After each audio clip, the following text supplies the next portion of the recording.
الحمدللہ والصلاة والسلام علی رسول اللہ، اما بعد۔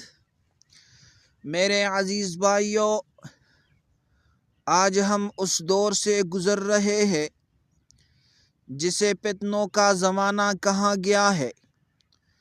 دنیا میں مسلمانوں کی حالت اگر ہم انصاف اور حقیقت کے ساتھ دیکھیں تو بڑے افسوس کے ساتھ کہنا پڑتا ہے کہ ہم تعداد میں تو بڑھ گئے ہیں، مگر اثر و رسوخ، اتحاد، کردار اور عمل میں کمزور ہوتے جا رہے ہیں۔ تعداد زیادہ، اثر کم۔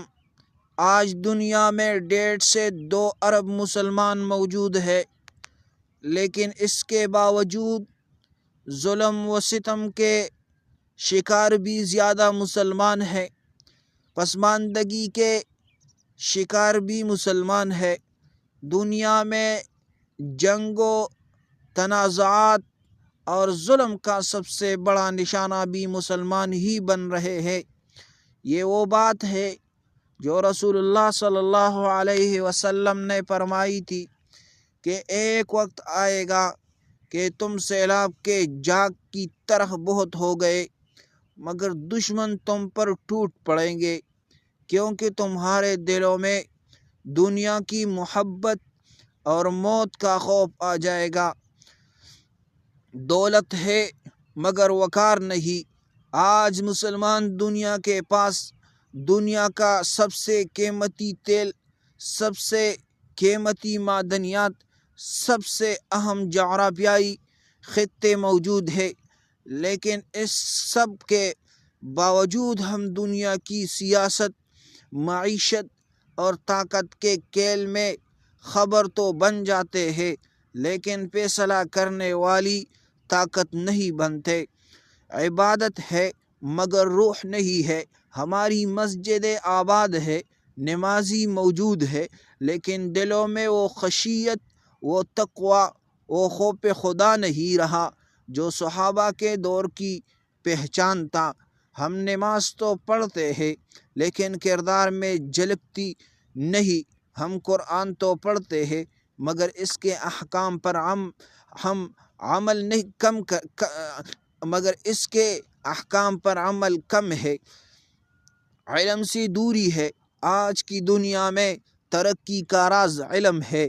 کبھی مسلمان علم کے امام تھے، آج امت کا بڑا حصہ جہالت، تعلیمی کمزوری اور سائنسی پسماندگی کا شکار ہے۔ اتحاد کی جگہ انتشار ہے۔ آج مسلمان کا سب سے بڑا مسئلہ باہمی اختلاف ہے۔ قومیں ہم پر اس لیے غالب نہیں کہ وہ زیادہ طاقتور ہے، بلکہ اس لیے کہ ہم تقسیم ہے، انتشار کا شکار ہے، ایک دوسرے کے خلاف ہے، امید کی کرن ہے۔ لیکن میرے بھائیو، یہ پوری تصویر مایوس کن نہیں۔ آج بھی مسلمان سب سے بڑی نوجوان آبادی رکھتے ہیں۔ دین کی طرف رجوع بڑھ رہا ہے، قرآن و حدیث کی طرف رغبت بڑھ رہی ہے، دین کی دعوت دنیا بھر میں پھیل رہی ہے، لاکھوں نوجوان دین کی طرف لوٹ رہے ہیں، اور سب سے بڑی بات، اللہ کا وعدہ ہے کہ زمین کے وارث مومن ہی ہوں گے۔ اس کا حل کیا ہے؟ اگر ہم چاہتے ہیں کہ مسلمان کی حالت بدلے تو ہمیں اللہ اور اس کے رسول کی حقیقی اطاعت کرنا ہوگا، قرآن سے تعلق رکھنا ہوگا، کردار میں سچائی ہوگی، آپس میں اتحاد ہوگا، علم سے دوبارہ دوستی اور دین کے لیے قربانی کو اپنی زندگی کا حصہ بنانا ہوگا۔ جزاکم اللہ احسن الجزا۔